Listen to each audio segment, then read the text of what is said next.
Direction ಕೊಡಿ ಅಂತ ಹೇಳಿರೋದ್ರಿಂದ ನಮ್ಮ ರಾಜ್ಯದಲ್ಲಿ ಅದನ್ನ ಕಾನೂನನ್ನ ದಯವಿಟ್ಟು ತಿದ್ದುಪಡಿ ತಂದು ಬೈಕ್ ಟ್ಯಾಕ್ಸಿಯನ್ನ ಎಕ್ಸ್ಕ್ಲೂಡ್ ಮಾಡಿ ಅಗ್ರಿಗೇಟರ್ ರೂಲ್ಸ್ ಇಂದ ಹೊರಗಡೆ ಇಡಬೇಕು ಅಂತ ಹೇಳಿ ತಮ್ಮಲ್ಲಿ ಮನವಿಯನ್ನು ಮಾಡ್ತಾ ಇದ್ದೀನಿ ಸರ್.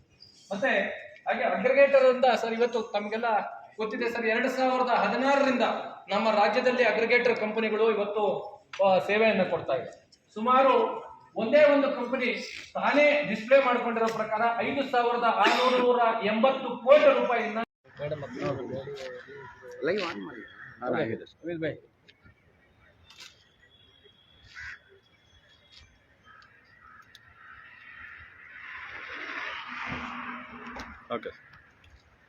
ಕರ್ನಾಟಕ ರಾಜ್ಯದ 2026 ಮತ್ತು 27ನೇ ಬಜೆಟ್ ಅಧಿವೇಶನದ ಒಂದು ಪೂರ್ವಭಾವಿ ಸಭೆಯನ್ನು ಕರೆಯಲಾಗಿತ್ತು.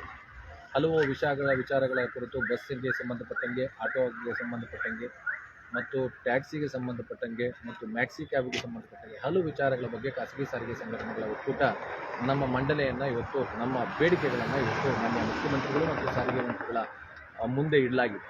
ಇದರಲ್ಲಿ ಅತಿ ಪ್ರಮುಖವಾಗಿ ಬೈಕ್ ಟ್ಯಾಕ್ಸಿಗೆ ಸಂಬಂಧಪಟ್ಟಂಗೆ ಏನು ಅಗ್ರಿಗೇಟರ್ ರೂಲ್ಸ್ ಇದೆ, ಇದು ಕರ್ನಾಟಕ ರಾಜ್ಯದಲ್ಲಿ ಬೈಕ್ ಟ್ಯಾಕ್ಸಿಯನ್ನು ಹೊರಗಿಟ್ಟು ಅಗ್ರಿಗೇಟರ್ ರೂಲ್ಸನ್ನು ಮಾಡಬೇಕು ಅನ್ನುವಂಥದ್ದು, ಸುಪ್ರೀಂ ಕೋರ್ಟ್ಗೆ ಹೋಗಬೇಕು ಅನ್ನುವಂಥ ಒತ್ತಾಯವನ್ನು ಕೂಡ ಮಾಡಿದ್ದೀವಿ.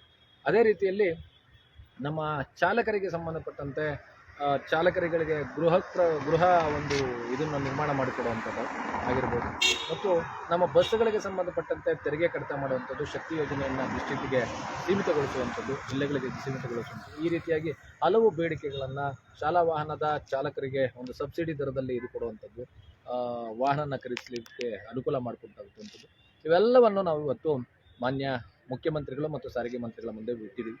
ಪ್ರಮುಖವಾಗಿ ಮಹಿಳೆಯರಿಗೆ ಸಂಬಂಧಪಟ್ಟಂತೆ ಇವತ್ತು ಪ್ರತಿಮಾ ಅವರು ಒಂದು ಬೇಡಿಕೆಯನ್ನು ಇಟ್ಟಿದ್ದರು. ಮಹಿಳಾ ಚಾಲಕರಿಗೆ ಉಚಿತವಾಗಿ ಒಂದು DL ಅನ್ನು ಮಾಡಿಕೊಡಬೇಕು, ಅದರಿಂದ ಭಾಳಷ್ಟು ಮಹಿಳೆಯರಿಗೆ ಅನುಕೂಲ ಆಗುತ್ತೆ ಅನ್ನುವಂಥ ಒಂದು ಮಾತನ್ನು ಹೇಳಿದ್ರು.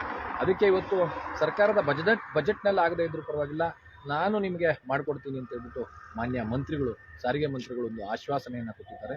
ಇನ್ನು ಹಲವೇ ದಿನಗಳಲ್ಲಿ ಈ ಒಂದು ಯೋಜನೆಗೆ, ಅಂದರೆ ಇದು ಪ್ರತ್ಯೇಕವಾದಂಥ ಯೋಜನೆ, ಅಂದರೆ ಸರ್ಕಾರದಿಂದ ಯೋಜನೆ ಅಲ್ಲ, ಸಾರಿಗೆ ಮಂತ್ರಿಗಳ ಆದೇಶದ ಮೇಲೆಗೆ ಸಾರಿಗೆ ಇಲಾಖೆಯೊಂದಿಗೆ ಸಹಭಾಗಿತ್ವದಲ್ಲಿ ಈ ಒಂದು ಉಚಿತವಾಗಿ ಯಾವುದೇ ರೀತಿಯಾದಂಥ ದೊಡ್ಡ ಮೊತ್ತದ ಹಣವನ್ನು ಖರ್ಚು ಮಾಡದೆ, ಯಾವುದೇ ರೀತಿಯಾದಂಥ ಬೇರೆ ರೀತಿಯಾದಂಥ ಹಣವನ್ನು ಕೊಡದೆ ಮೊದಲು LL ಅನ್ನು ಮಾಡಿಸಿ ನಂತರ DL ಅನ್ನು ತಮಗೆಲ್ಲ ನೀಡುವಂಥ ಒಂದು ಕೆಲಸ ಆಗುತ್ತೆ. ಇದಕ್ಕೆ ಮಾನ್ಯ ಮಂತ್ರಿಗಳು, ಸಾರಿಗೆ ಇಲಾಖೆ ಎರಡೂ ಒಪ್ಕೊಂಡಿದೆ. ಇದು ಇಂದಿನ ಒಂದು ದೊಡ್ಡ ಬೆಳವಣಿಗೆ ಅಂತಲೇ ಹೇಳ್ಬೋದು. ಮಹಿಳೆಯರಿಗೆ ಒಂದು ಪ್ರೋತ್ಸಾಹ ಕೊಡುವಂಥ ಒಂದು ಯೋಜನೆ ಅಂತ ಕೂಡ ಹೇಳ್ಬೋದು.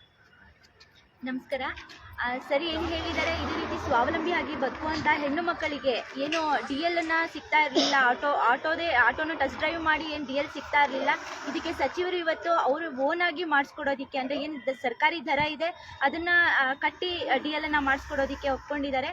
ಹಾಗಾಗಿ ಯಾರೆಲ್ಲ ಸ್ವಾವಲಂಬಿಯಾಗಿ ಬದುಕಬೇಕು ಅಂತ ಅಂದ್ಕೊಂಡಿದ್ರಿ ಹೆಣ್ಣುಮಕ್ಕಳುಗಳು, ಯಾರಿಗೆಲ್ಲ ಇದುವರೆಗೂ DL ಸಿಕ್ಕಿಲ್ಲ, ಖಂಡಿತವಾಗ್ಲೂ ನೀವು ನೇರವಾಗಿ ಖಾಸಗಿ ಸಾರಿಗೆ ಒಕ್ಕೂಟ ಹಾಗೆ ನಮ್ಮ ಜಯ ಕರ್ನಾಟಕ ಸಾರಥಿ ಸೇನಾನ ಸಂಪರ್ಕಿಸಿ ಹಾಗೆ ಉಚಿತವಾಗಿ DL ಅನ್ನು ತಗೊಂಡು ಸ್ವಾವಲಂಬಿಯಾಗಿ ಬದುಕಿ ಅಂತ ಹೇಳ್ಬೋದು. ಹಾಗೆ ಈ ಬಜೆಟ್ನಲ್ಲಿ ಯಾವ ಅನುಕೂಲ ಆಗ್ತಾ ಇದೆ ಇದೆಲ್ಲವೂ ಸಹ ಅತಿ ಹೆಚ್ಚು ಆಟೋ ಚಾಲಕರಿಗೇ ಒಳ್ಳೇದಾಗ್ತಾ ಇದೆ ಅಂತಲೇ ಹೇಳ್ಬೋದು. ಹೇಗೆ ಅಂದರೆ ಸರಿ ಹೇಳ್ದಂಗೆ ವಸತಿ ಯೋಜನೆ, ಹಾಗೆ ಏನು ಹಾರ್ಟ್ ಅಟ್ಯಾಕ್ಗೆ 5 ಲಕ್ಷ ಇತ್ತು ಅದನ್ನು ಸಹ 10 ಲಕ್ಷಕ್ಕೆ ಏರಿಸಿ ಅಂತ ಕೇಳಿರೋವಂಥದ್ದು, ಹಾಗೆ ಬಜೆಟ್ಗಳಲ್ಲಿ ಅತಿ ಹೆಚ್ಚು ಚಾಲಕರ ಪರವಾಗಿ ಒಲವನ್ನು ತೋರಿಸಿರುವಂಥದ್ದು ಒಂದು ಒಳ್ಳೆಯ ಬೆಳವಣಿಗೆ ಅಂತಲೇ ಹೇಳ್ಬೋದು. ನಮಸ್ಕಾರ ಸರ್. ಈಗ ಪ್ರಮುಖ ಬೇಡಿಕೆ ಇಡೀ ಚಾಲಕ ವರ್ಗ ಒಂದು ತುದಿಗಾಲಲ್ಲಿ ನಿಂತಿದೆ.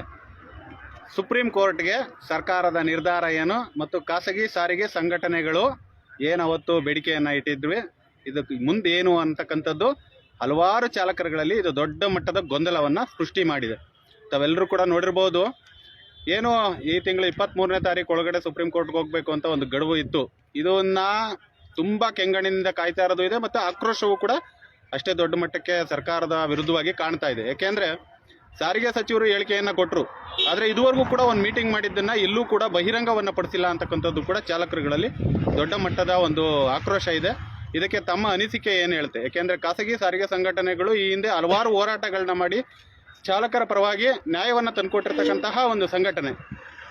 ಮೊದಲನೇದಾಗಿ ಸರ್ಕಾರ ಖಂಡಿತವಾಗಿಯೂ ಮಾನ್ಯ ಸಾರಿಗೆ ಮಂತ್ರಿಗಳು ರಾಮಲಿಂಗಾರೆಡ್ಡಿಯವರು ಚಾಲಕರ ಪರ ಇದ್ದಾರೆ.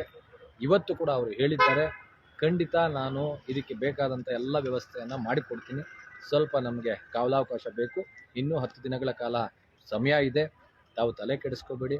ನಮ್ಮ ಕಡೆಯಿಂದ ಏನು ಸರ್ವೋಚ್ಚ ನ್ಯಾಯಾಲಯಕ್ಕೆ ಹೋಗ್ಲಿಕ್ಕೆ ಅನುಕೂಲ ಬೇಕು ಎಲ್ಲವನ್ನು ನಾನು ಮಾಡಿಕೊಡುವಂಥ ಕೆಲಸ ಮಾಡ್ತೀನಿ.